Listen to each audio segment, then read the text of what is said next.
এই যে একা একা চলাফেরা করছেন, জীবন নিয়ে শঙ্কায় ভুগেন না কখনো? যে আমার পরিবার সবাই তো, আমি আমার মাকে বলেছি যে দেখো, মানে আমরা যে লড়াই নেমেছি, আমার একটা মনে হয় কি কোনো রাজনীতিবিদের না বাসায় মৃত্যুটা হইতে পারে না, এটা কোনো ভালো মৃত্যু না। যিনি রাজনীতি করেন, যিনি লড়াই করেন, যিনি বিপ্লবী, যিনি সংগ্রামী, তার মৃত্যুটা হবে একটা সংগ্রামের মধ্য দিয়ে, একটা রাজপথে, একটা গ্লোরির মৃত্যু।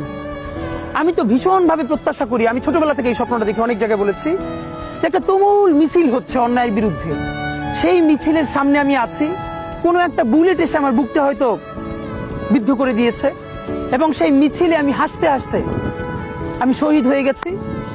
এবং সবাই যখন মৃত্যুটাকে ভীষণ ভয় পায়, আমি তখন হাসতে হাসতে আল্লাহর কাছে ভীষণ সন্তুষ্টি নিয়ে পৌঁছতে চাই যে আমি একটা ন্যূনতম ওই জীবনটা লিড করতে পারলাম, যে আমি একটা ইনসাফের হাসি নিয়ে আমি আমার আল্লাহর কাছে পৌঁছতে চাই।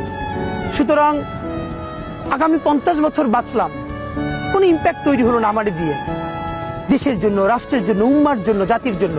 কিন্তু আমি ধরেন 5 বছর বাঁচলাম, সেটার মধ্য দিয়ে যদি আগামী 50 বছরের ইম্প্যাক্ট তৈরি হয়, তাহলে অনেকদিন বেঁচে থাকায় কি সাফল্যের বলেন?